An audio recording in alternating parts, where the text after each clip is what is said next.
বন্ধুর মায়ের সাথে প্রেমে মগ্ন হয়ে এই পৃথিবী ছেড়ে বিদায় 23 বছরের প্রেমিক।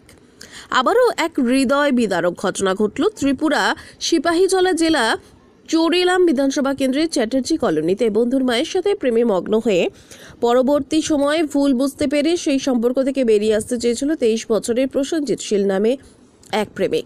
কিন্তু প্রেমের টান যে বড় গভীর হয়ে পড়ছিল। 60 বছরের প্রেমিকা চাইছিল না তার চিরসাথী 23 বছরের প্রেমিককে হারাতে।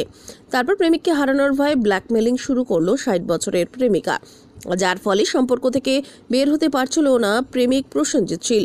শেষ পর্যন্ত করুণ পরিণতি। ফেসবুকে সম্পূর্ণ ঘটনা পোস্ট করে বন্ধুর কথা ভেবে অনুশোচনায় এই পৃথিবী ছেড়ে চিরতরে বিদায় নিল প্রেমিক 23 বছরের প্রসেনজিৎ শীল। তরুণ ছেলেকে হারিয়ে 60 বছরের মহিলার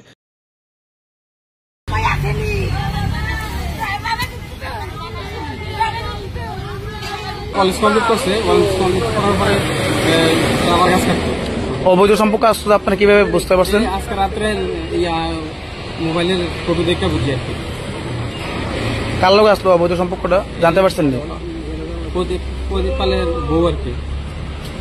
প্রদীপ পালের বউ লোক। কালকে রাত্রে কটার সময় ঘটনাটা? কালকে রাত্রে মারা গেছে তো 11:30 মনে হয় অনুমান, আমি এটা ঠিক করতে পারি।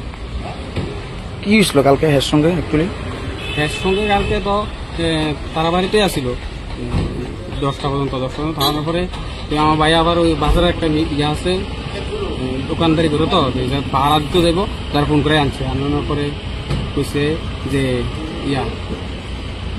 বাটা খাইতো এই জায়গাতে তো কথা কাটা খাইছে। তারা ভাবছে এত দেরি গিয়ে এসে তারা বাড়ির থেকে হয়তো এই করবো এটা কইছে। এরপরে তারা বাড়ির থেকে ওই মহিলার ছেলে আইছে, ছেলেরা দেখাই আনছে, আর ছেলেরা যারা আইছে সায়ন পাল আর দিলীপ পাল, তারা এসে তারা সায়ন পাল আর তার যারা সায়ন পালের যারা দিলীপ পাল, এই দুজন আইসে আমরা বলি আইসা তারা লোক কথাবার্তা কইছে। কথাবার্তা কওয়ানোর পরে তারা কইছে তোমরা একটু বুঝাই কও তো এইটা করে দিল। এই কথা কওয়ানোর পরে তারা কইছে যে সায়ন পালও কইছে, সায়ন পালের যারাও মনে কইছে যে তুই কালকের থেকে আর আমরা বাড়ি যাইছে। এই কথার পর থেকে তারা তো কথার তো কয়ে গেছে। এরপর থেকে কি হয়েছে? এরপর থেকে তো আমার ভাইও গেছে গা। তারপরে কইছে বাড়ি থাকতো ঘুমাইবো, ঘুমাইতেও গেছে। বোনের লোক একটু ঘুমাইছে, ঘুমানো মানে তার ছোট বোনের লোক আর কি বাই তুই আর আমার লোক ঘুমা দিতে তো উপরে দিচ্ছে। ঘুমানোর পরে তারা গেছে গা, ভাইও গেছে গা। এরপরে একটু পরে দেখে নাই গো। তারপরে পরবর্তী সময় আপনি কেমনে জানতে পারছেন সুইসাইড করছে? বড় নাই। এবার তার মা আর তার ছোট বোনে এই পূজা পুজি করতেছে, চিল্লাচিল্লি করতে যায়। এরপরে যায় আসে এদিকে দেখে গেতা কাছে চলে গেছে। এরপর কটার সময় দেখতে পেয়েছেন আপনারা হেরে ঝুলন্ত অবস্থায়? ঝুলন্ত অবস্থা 11টা মনে ভালো, 11টা রাত্র 11টা। এখন আপনারা পরবর্তী সময় কই আছেন? পরবর্তী সময় থানা গেছে, থানার পরে থানা যাইছে, থানা সহকারে আইনা বিশ্রান্ত হসপিটাল লয়েছে। এখন আপনি কি চাইতেছেন? আমরা চাইতেছি এটা সুস্থ বিচার যাতে হয়। হ্যাঁ, যার সঙ্গে অবৈধ সম্পর্ক আসলো ওনার নাম কি? ওনার নাম তো আমি তো সায়নের মা জানি, আসল নাম আমি জানি না। আর প্রদীপ পাল, হ্যাঁ স্বামীর নাম প্রদীপ পাল।